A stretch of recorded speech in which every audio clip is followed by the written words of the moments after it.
Hi, my name is Sava Stoyanov, and this is the 19th episode of EU in 2. We've talked a lot about what the EU is and does on the inside. Now, let's take a look from the outside. Think of the world as one big high school.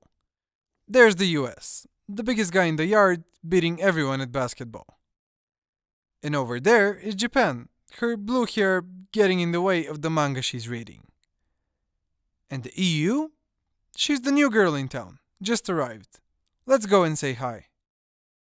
As we have said already, the EU has a bit of an identity crisis. Is it a state? Is it not a state? The EU itself doesn't know. On the outside, though, the picture is clearer. Somewhat. By the classical definition of international relations, the EU is not a state. It's also not a full member of the United Nations. And yet, she's in the same high school. See, over there, she's the shy, pretty girl sitting alone at lunch.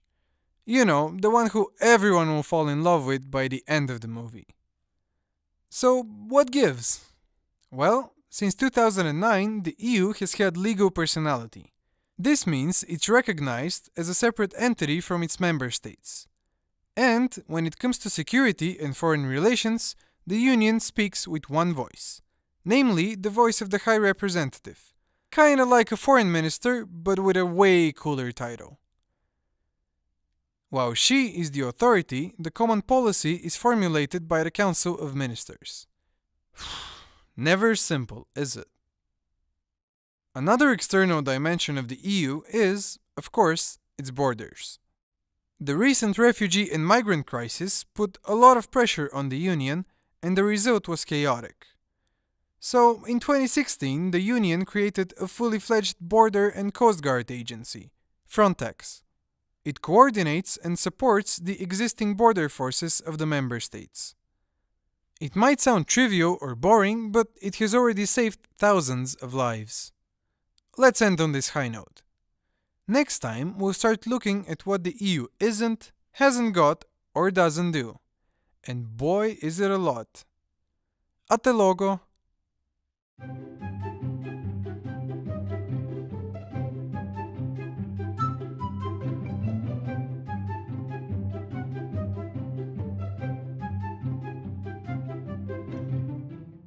EU in 2 is produced in the American University in Bulgaria by Elsa Kelmendi and myself. Our senior advisor is Laura Kelly, and I'm Sava Stoyanov. Music by Kevin MacLeod. Thank you for listening.